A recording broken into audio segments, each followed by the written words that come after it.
Hello and welcome. There's been much hue and cry over schoolgirls abducted by the terrorist group Boko Haram.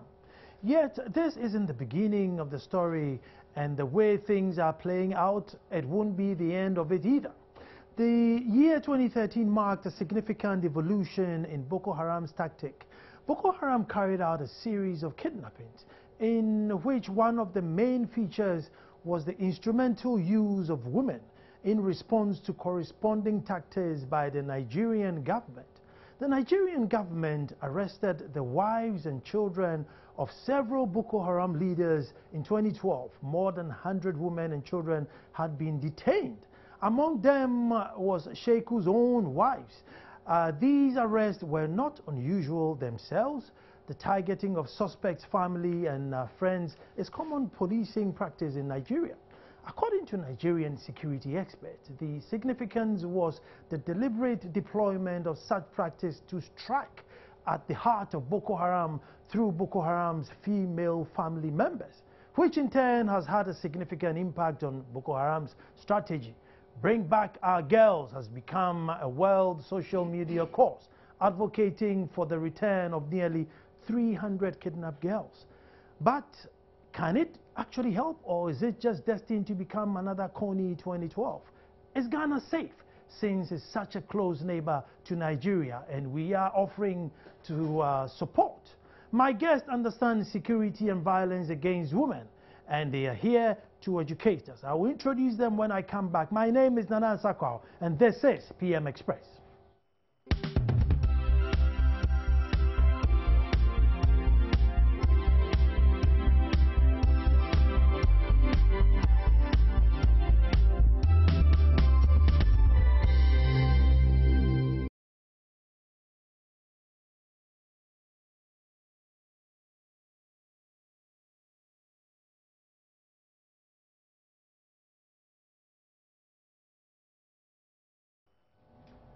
Hello, and obviously Boko Haram is on the table for discussion and the plight of the nearly 300 girls who are still missing, I think, is nearly over a month now, and it's still business as usual if you ask me, and I think it's such a dangerous precedence to be set. But how real is this threat? And that's what we're going to discuss.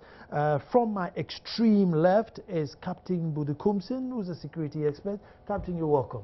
Thank you. And then to my immediate left is Rose Mensah Kutin, Director of Abantu for Development. So obviously these girls are her daughters and she's concerned. You can tell from her t-shirt she's saying, bring back the girls, and don't we all wish that? But Captain, let me start with you. Is this an isolated thing? It is about Nigeria and therefore, you know, they should handle it, or is this something that the whole region should be concerned? Are we overblowing the danger? Well, I think it is something that the whole region should be concerned about, because these terrorist activities have in their nature to spread. If we look at Somalia, if we look at the Al-Qaeda groups in the east, and how if you overlook them, it tends to spread into your backyard, we have all to be concerned. Especially with Nigeria, we have too many historic links with them. Too many historic, cultural, economic, all sorts of links with them, that we cannot afford to say that it's in Nigeria, so let them solve their problem. I remember about 2-3 years ago, I still visit Nigeria frequently on business, and we have these technocrats in Lagos, and they were talking about this insurgency up north, as if it was something far away, right? And now in 2-3 years, it's on their doorsteps. They are now in Abuja, they are now in Lagos. We have Nigerians living in Ghana and going to work in Nigeria. Some time ago, we had Nigerians who had been demobilized from this oil area problems, and they had been brought to Ghana for reintegration or reschooling and all that. It tells you that we cannot live in an island and say that, oh, it's them, so let us leave them to be, and we will defend our territory and be comfortable here. We will be an ostrich. We have to be concerned. and find out what it is that we can do to help to resolve it or contain it or neutralize it. But see, Ghana has got this peculiar, I don't know if there's another country, I don't even know even if UK has got that understanding between Christians and Muslims. I think we have a phenomenal understanding where you can actually see somebody actually ask, are you a Christian or are you a Muslim? Because it really doesn't face us at all. I mean, even in the UK with all their civilization, there is some tension between Christians and Muslims. We don't have it. I mean, so it will be difficult for somebody to get up and start inciting these things here, or? Well, we don't have it. We haven't had it. But can it be? And I always go for the worst case scenario and wish for the best, rather than wish for the best and see the worst case scenario happen. So therefore, anything we can do to preserve that status quo, we have to. Look, recently there was this thing about, I think it was in Elimina, that area, where suddenly Evers and Akans had a fight. Some politician went to say something. Akwemfie or Kumfie or something. Something around Elmina. Oh no, that's different. This was in the south. Some chief died or something. And then suddenly there was a conflagration between the Evers and the Fantis. Do you see it happening all the time? It doesn't, but it can.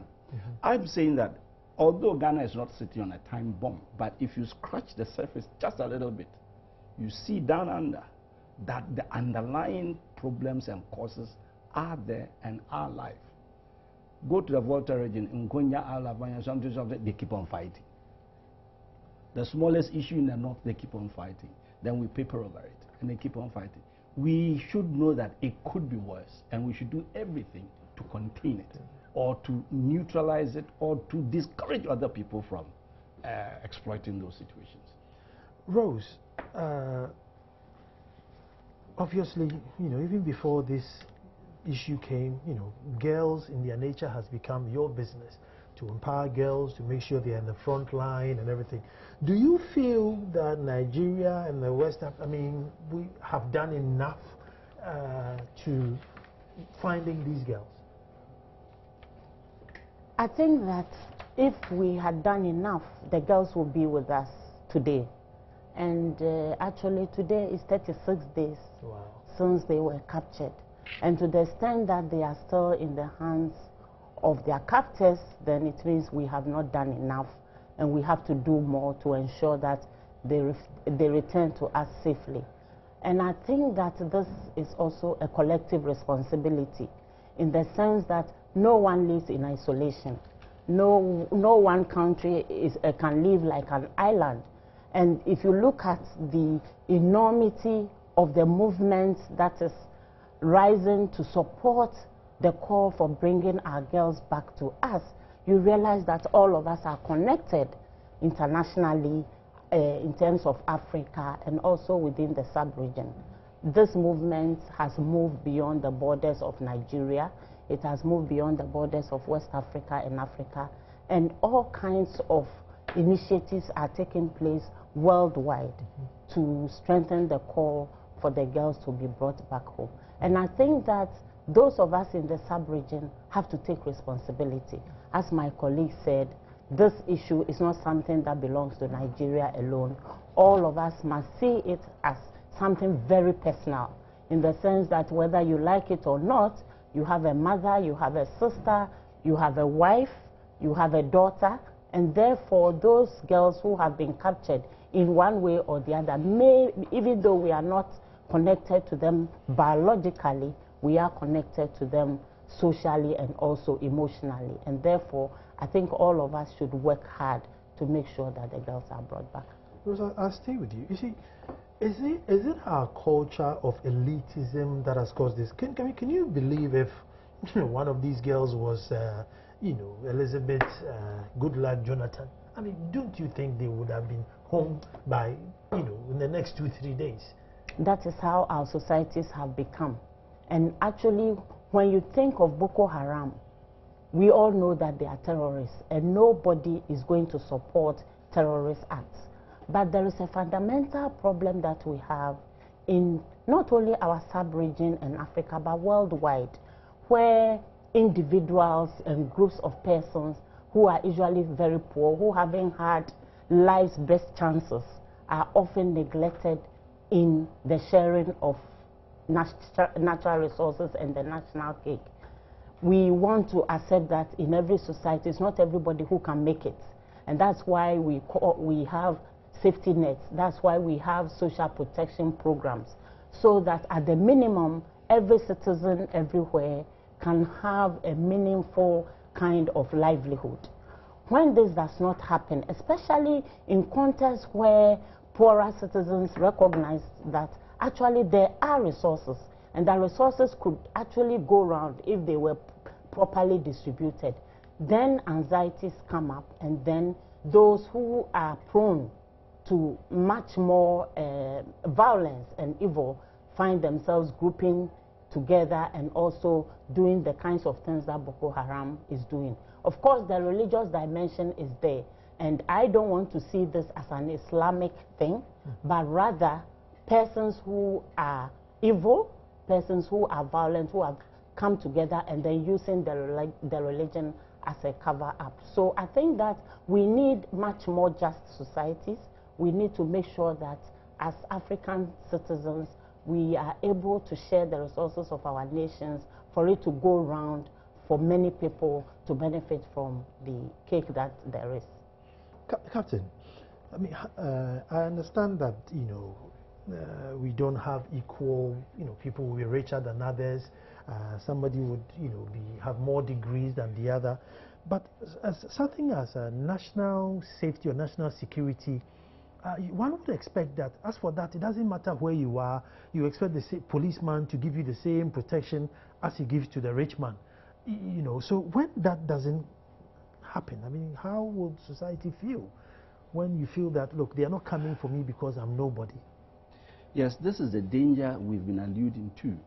When people see no hope ahead of them, when they feel marginalized, when they feel ostracized, when they feel boxed in, there's like, I mean, he who is down needs fear no foe. I mean, there's nothing to live for. I mean, so then let me do what I can do to help myself.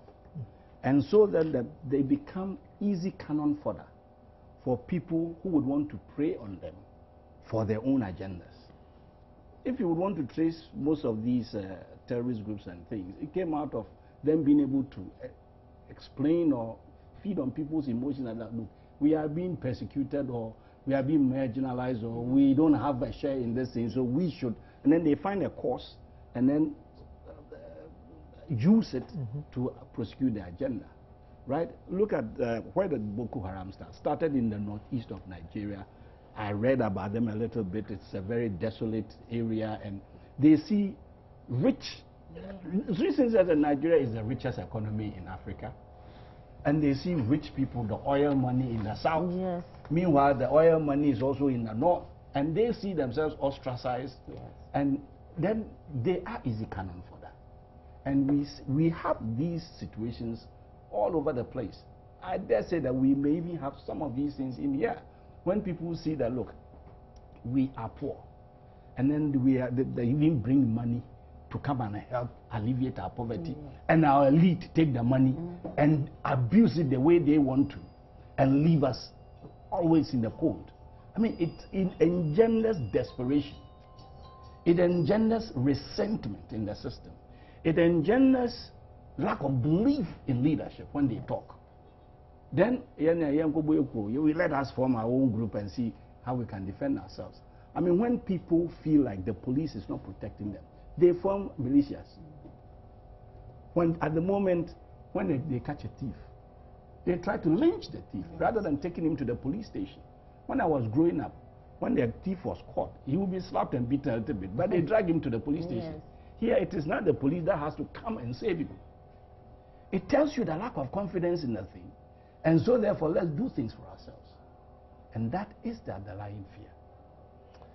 Ajiros, violence against women. I mean, do you think the women aspect of this is an easy prey? They wouldn't come for boys and they will come for women? Or Oh yes, I think that there are all forms of violence against women, and we know that it even starts from the home.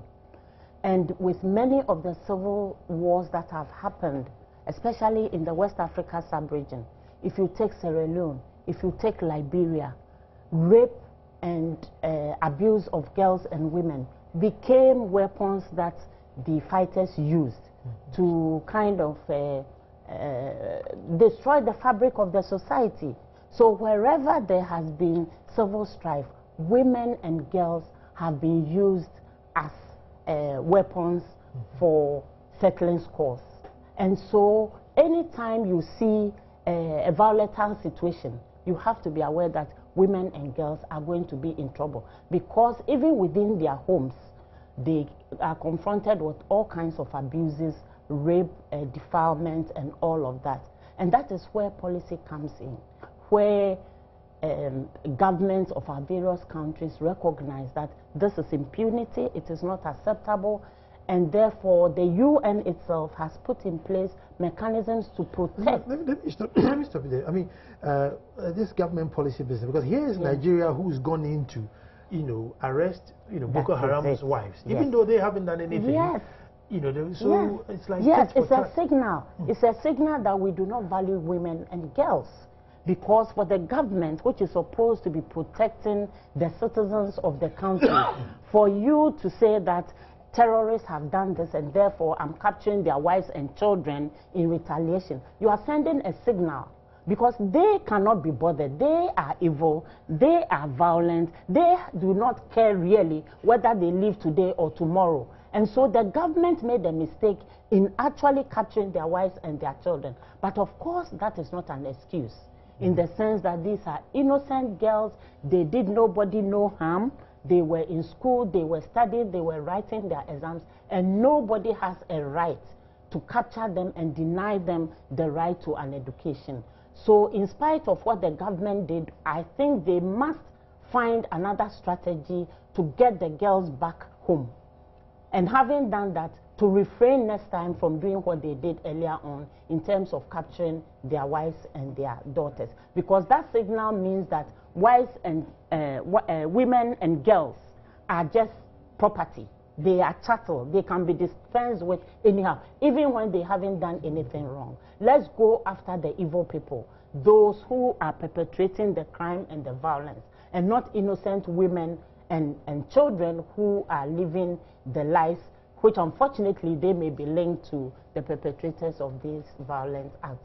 So yes, women and girls have always suffered in times of civil strife, right from the home up to situations of war. And this is fundamental, and it has to be dealt with in a very consistent. That's why women are up in arms and saying that we feel the pangs of childbearing, we feel the pangs of labor. We bring citizens into the world, and therefore we are saying that the girls should be brought back safely. I mean, can you imagine, even those of us who are not parents of these young people, how we are feeling?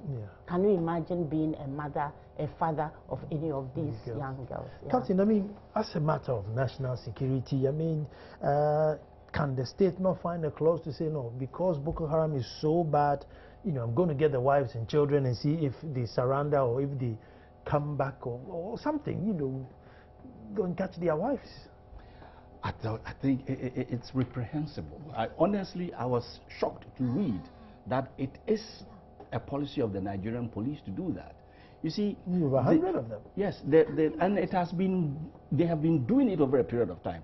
This is where I was saying that when people feel their backs to the wall, when they think that they can't do anything, then they will resort to extreme measures. Now, it's difficult enough as it is to have professional... Okay, let me interject and I'll let you continue. I don't know. So what do? You ask for a marriage certificate to prove that you are married to him, or how do they determine that you're married to this person? Because I was reading up on Boko Haram, and somewhere they said that they actually attacked an institution, and they did actually separate the men from the women and executed the men and left the women intact. So I think until the Nigerian official agencies carried this, in my opinion, a reprehensible practice to them, it opened the Pandora's box for them because they have nothing to lose anyway. Now you go for a targeted arrest. Now they say that we will go for anything. Yes. Now how do you contain them? You see, it's difficult for state operators to stay professional under provocation. But when you play into their camp, then you play into their hands. Then you open and say, then you did it first, and then I can do what I want to do. I don't support it for one moment. That they went for their women and their children, then they will come for yours. But you see, the funny thing is that, who said the world is fair? That may be. But they threaten that they will also come for their women. Unfortunately, they haven't come for the women of the police commissioner or the ministers, but they went for the ordinary person in remote areas, the less privileged, the disenfranchised, the marginalized, the destitute. You see, they always catch the short end of the stick. And I don't think it's fair. They should never have gone down that route. But according to them, that is their policy. Maybe it's worked for them in the future, in the past. But going forward with what we are confronting with terrorists, I don't think you want to go there. Look, the American soldiers face so much provocation in Afghanistan.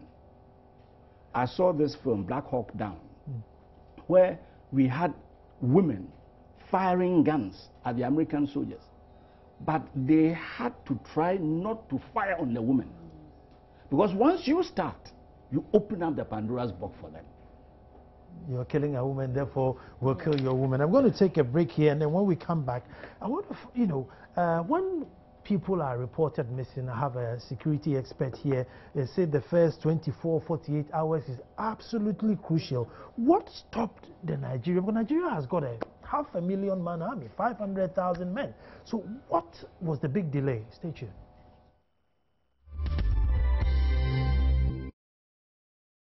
Discussing the threat of Boko Haram, how true it is, how close is it to Ghana, and how feasible is it in finding these poor girls who have been kidnapped. And I just want to find out from Captain Budu.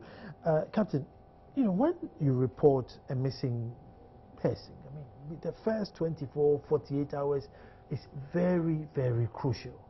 We didn't see anything done. And the numbers in which are missing, I mean, they would have needed like 3, 4 VIP buses, So it's not like one girl stuck in a boot in an Opel driving away. I mean, it must be a convoy,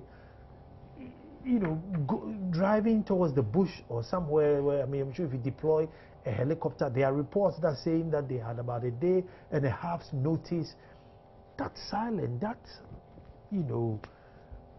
sort of, no apathy, no sign of urgency. Was it a security strategy? What is it? It is worrying.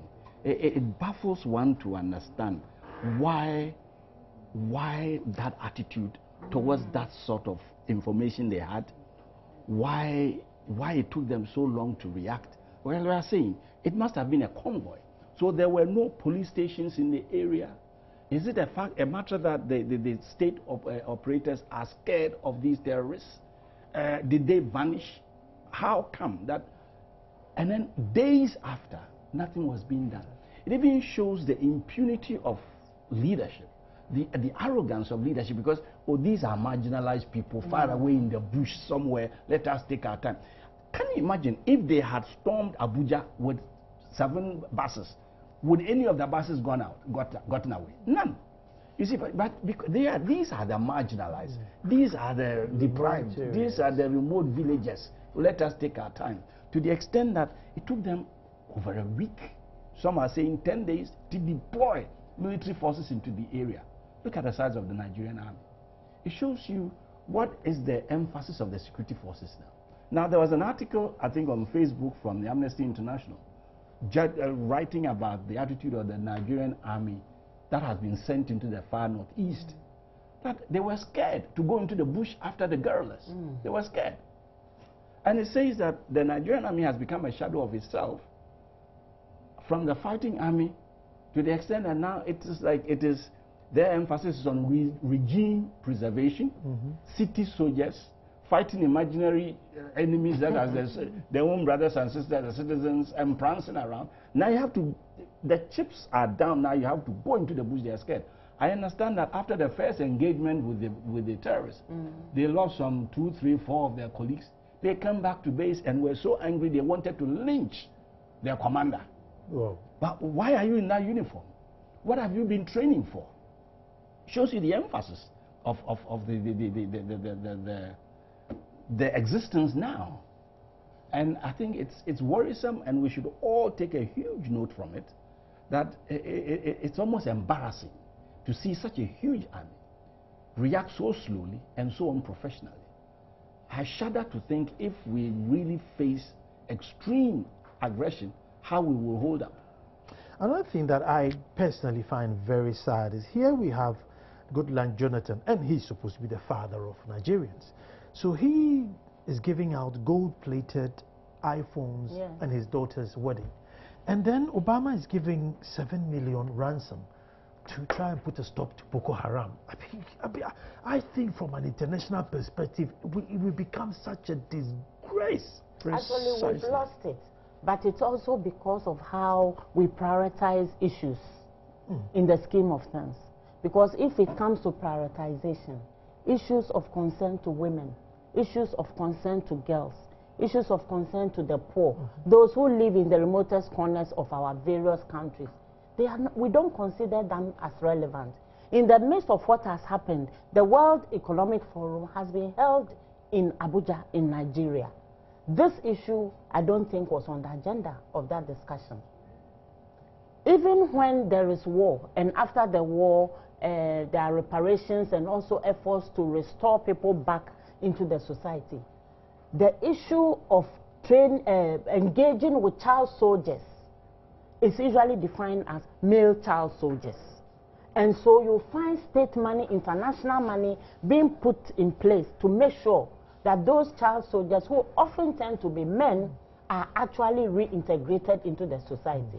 When it comes to issues of rape, sexual slavery, and all those atrocities that are meted to women and girls during wars, you'll find out that it is NGOs, it is very small organizations that usually put together programs and initiatives to deal with the psychosocial aspects. So it's also about what we consider to be priority. This is an issue of women, an issue of girls.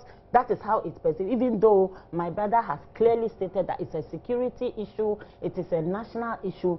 In terms of prioritization, it doesn't feature much.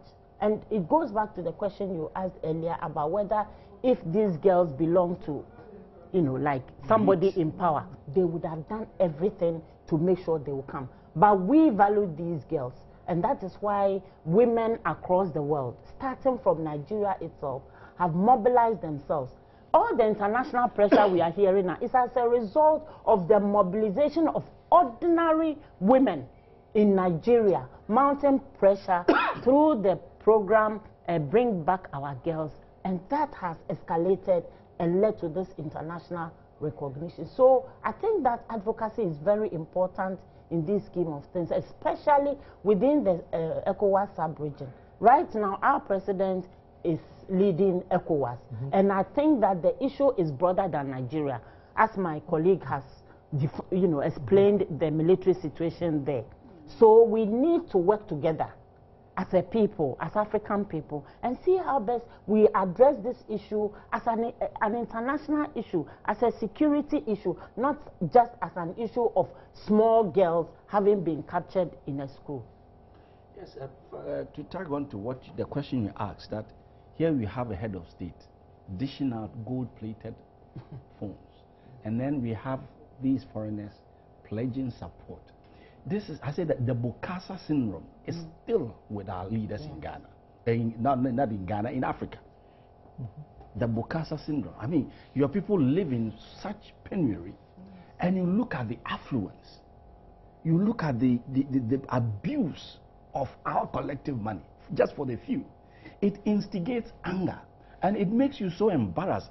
If I travel to Europe, and I meet some of my European friends, as soon as they bring up such topics, you have no defense. is so embarrassing.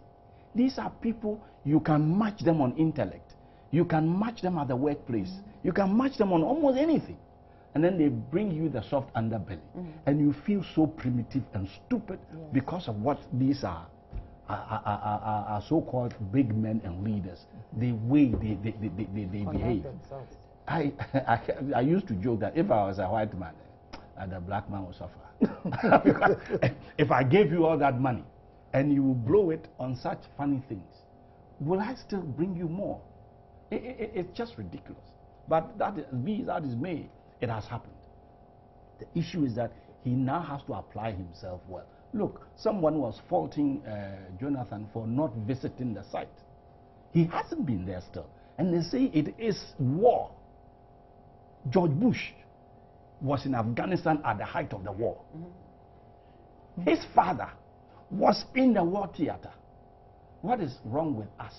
That when there's some small skirmish, our big men go as far away from the problem and push the small boys to go and face it. And so when the going gets tough, it's you, the leader, who gets to set the example. We didn't say go and fight, but show some concern. I would have thought that by now he went to Paris. AU would have met. This is a big issue. The AU would have met because it has to send a signal that we do value our women and our girls. Because everybody has an association with a woman or a girl, as I have said earlier. And the AU is there, ECOWAS is there, and nothing. And I think that the leadership must come from Africa. As for support, you can always seek for it somewhere. Even countries that are very rich, countries that have made it, they still look for support from other sources. And it is accepted under the UN system that when you are in trouble, you can actually seek support from somebody. It must start from us, from Africa here. I mean, now the US and the British are in there. Within 2 minutes of entering, they said, oh, they have an idea, they've intercepted phone calls, which added to our embarrassment. But some people are skeptical, thinking, look, once they are in, and they would, find other means. And are we being too cynical now, or is it real that, once you get these big boys in, they will get their pound of flesh? In what sense? I've heard that, but in what sense? I want to know in what sense. Well, basically, people have said that everywhere that the U.S. has intervened, it hasn't gone down well with them. And they just keep citing Libya, Afghanistan, Vietnam, every country that they intervene. By the time they go, there is some skirmishes. You see, but the funny thing is that it's not like it's the gung-ho Bush time. But these days, people actually cry for them to come and intervene. Now, after they've intervened, then they have to stay to clear the mess. You clear your mess. You clear your mess. People were accusing the Americans of standing by to watch Gaddafi kill the people. What did they want? What did they want them to do? I'm not saying that they are sacrosanct. No. But if you can solve your own problem, don't invite me. But we've done it before. We solved the Liberia war. I mean, African leaders came together. Yeah, they came together. I mean, is this beyond ECOMO? It's not beyond. You see, that is it's about leadership. It's about, well, the leadership is now coming. I mean, our president is doing well by showing that although Ghanaians are scared that if we go, they will come. No, I don't think so. He's showing leadership. He's the head of the ECOWAS now. He's a fellow West African. He's a fellow head of state. He sees this trouble. Look, if you run away from fight, the fight chases you into your Captain, whose issue is it to deploy a ECOMOG and say, listen, you go to this province and you find these people? You see, we have the ECOWAS, we have the processes and protocols. How did they deploy troops to Liberia? How did they deploy troops to Sierra Leone? The only thing I can think about is that Nigeria may be embarrassed to ask for we the smaller brothers to come to its aid. Is it that they don't have the troops? Is it that they don't have the weapons? Is it that they don't have the resources? They have it. If they touch gold phones, they have it. It's how they use it. They have a 500,000 strong army. Don't count even the police. I guess there will be 1 million. How many troops can the ECOWAS mobilize? Except they want special forces, special command. Again, they may even kick against it. What is it that they want? What is it that they need? And why can't we provide? Yes, we don't have the assets the Americans are coming in with these surveillance aircraft and things. We don't have it. But people have won wars through guerrilla warfare. Yes, but with very little artillery. So it's all about strategy. You see, so the issue is that what help do they really need? The protocols are there. I guess they are discussing it. Again, it is this lethargy in reaction. That is it, 36 days. This lethargy in reacting. What are they planning? What is it that is... I understand, and I'm frustrated because I'm an ex-military guy. Yes. The troops have been sent to the area, but the skirmishes are not coming. Are they scared of the bush? What are they scared of? Yes, if you confront them head on, you will lose some of the girls. But then, are they really doing what they're supposed to do? It's also about these military people you are talking about. What are the incentives for them? Sometimes, some of these troops, even if you look at their living conditions, the remuneration and all of, so there's a lot of discontent. Yeah, demoralized. That is what we are saying. You have a city army. Yes. This is not an army that is now in existence orientated to fighting in uncomfortable situations. I mean, once you don the uniform, you don't come and tell me about your salary. Okay. Here they say that we are prepared to lay down our lives for our countrymen. That is why ex-servicemen and military men are actually respected everywhere they go. That is why the policeman is respected anywhere they go. But when the policeman doesn't live up to his billing, and I know that you will take money from me, and even his or her billing, and even help the criminal go, I lose respect for you. Right? And the same thing, if the military doesn't live up to its billing, they will lose that respect the people had for them. So why are you bullying us? They will take any bullying from us because they know that when the chips are down, that guy will lay down his life for you. But if they are refusing or they are scared to lay down their lives for their fellow Ghanaians or fellow Nigerians or call it the countrymen, then why are they in existence? I'm going to take a break here. When I come back, assuming they brought the girls back today, can you imagine the damage, the trauma, the fear? They probably see a school building and just start shaking. You know, what are we preparing? Is Nigeria preparing to reintegrate them back into society? That's just if. Stay tuned.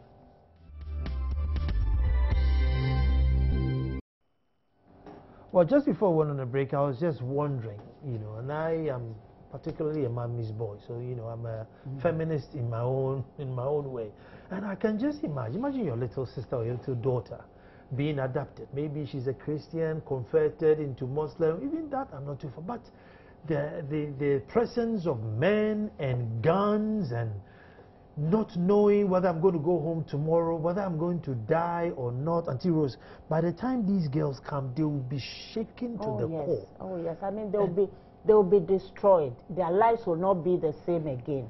But the good news is that we are aware of these things. The various groups in Nigeria who are organizing and mounting pressure around this issue are not just focusing on the immediate. The immediate one is to get the girls back safely. But the long-term vision is how do we get them reintegrated into society? How do we deal with the psychosocial aspects?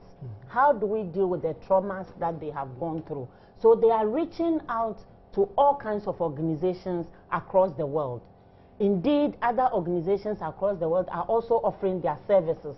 So teams are being put together to deal with the different elements. But I think it's going to be broader than that. There has to be state responsibility.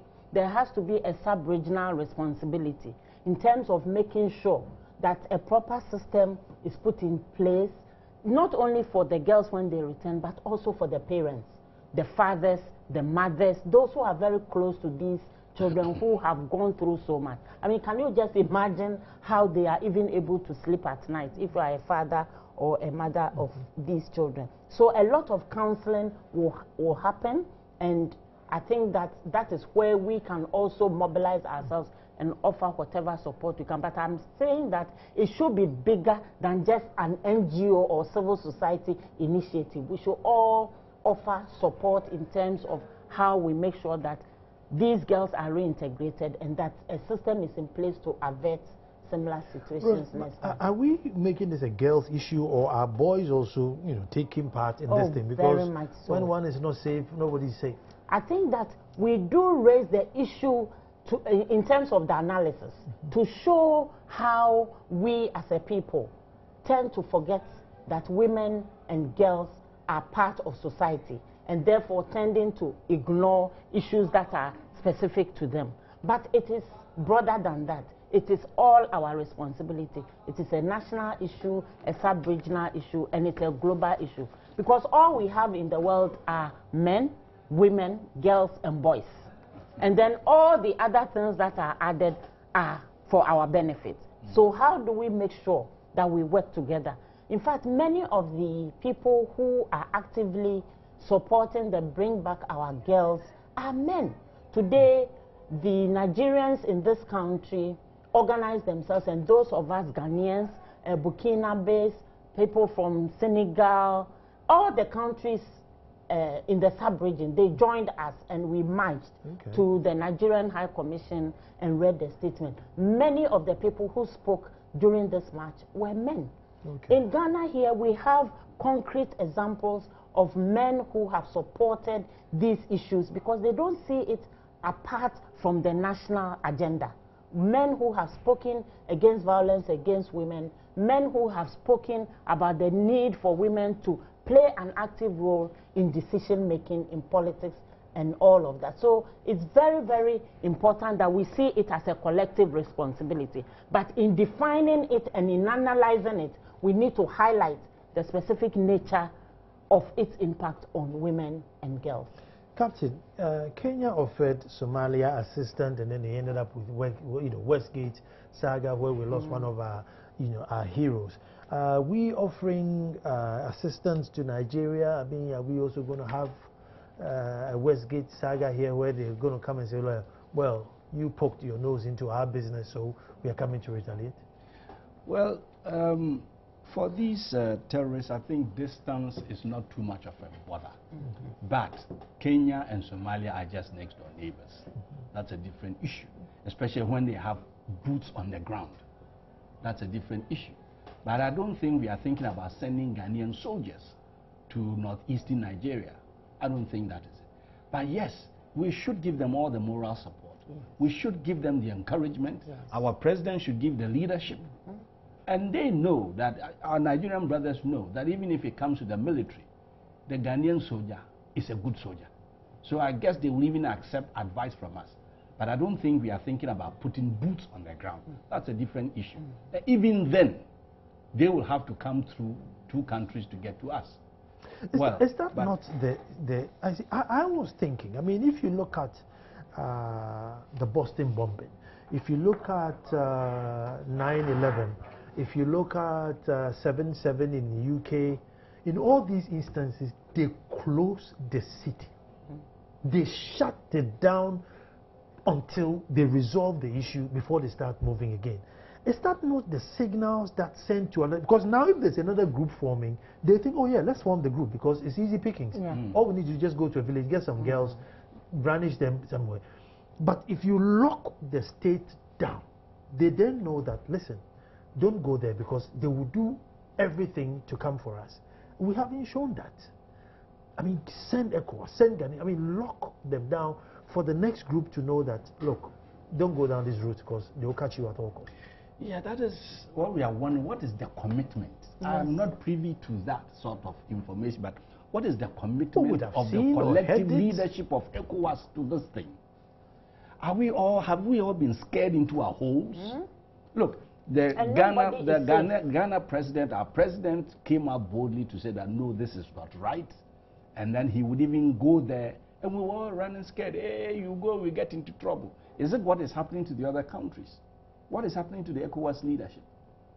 I am baffled. I have to do a bit more asking and research. But like you said, there should be concrete action. They should know that you've stirred the hornet's nest, and now the bees are coming after you.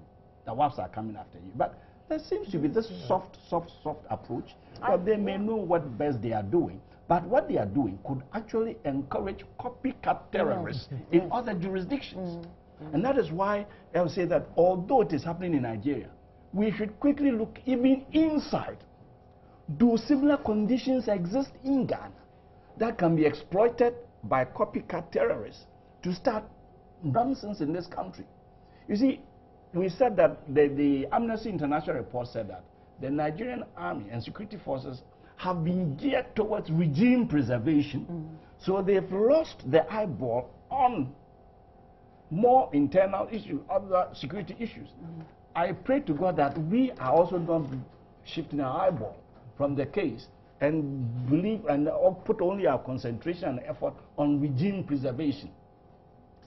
If there's a doctored tape somewhere, God knows what, is that the priority of the CID?